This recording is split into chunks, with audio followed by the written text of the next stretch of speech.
This is my third time at AutoSens, and it seems to be getting better every time I'm here, so happy to be in Belgium. Yes, Teledyne FLIR is the world's leader in automotive thermal cameras and thermal cameras in general.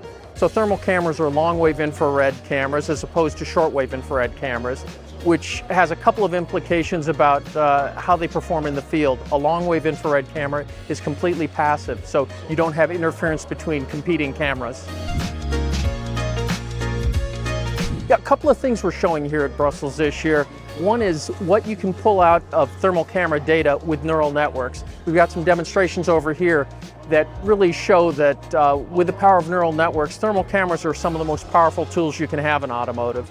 Also, we're showing a sneak preview of our new camera to some of our key customers, which is kind of a product leader in the marketplace for size, weight, and cost.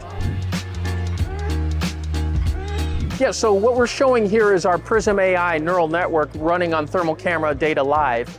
We've got the camera pointed at the screen and the speakers, and you can see exactly how well thermal cameras can pick up people at range. So I'd say the stage is about 50 meters away, and you can see the bounding boxes around the humans very well. Particularly if you look at the speaker over here, this is an extremely challenging use case for automotive.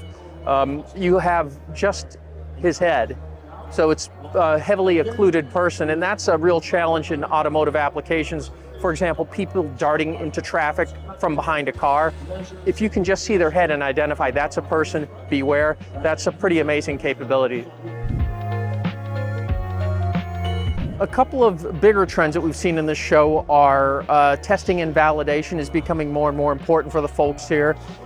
We're also seeing it to be more practical application, so a lot less startup stuff.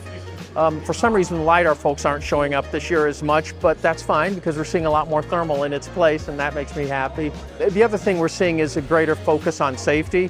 Things like the European Union's Vision Zero and what's going on at NHTSA in the United States with their new proposed rulemaking where they're mandating pedestrian AEB, I think is bringing out a lot of interesting discussion about safety.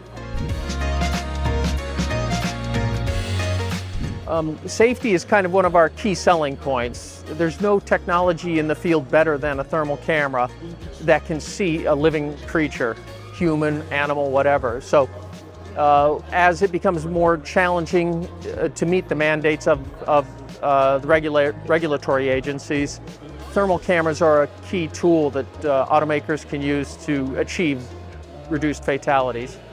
Hopefully, Vision Zero.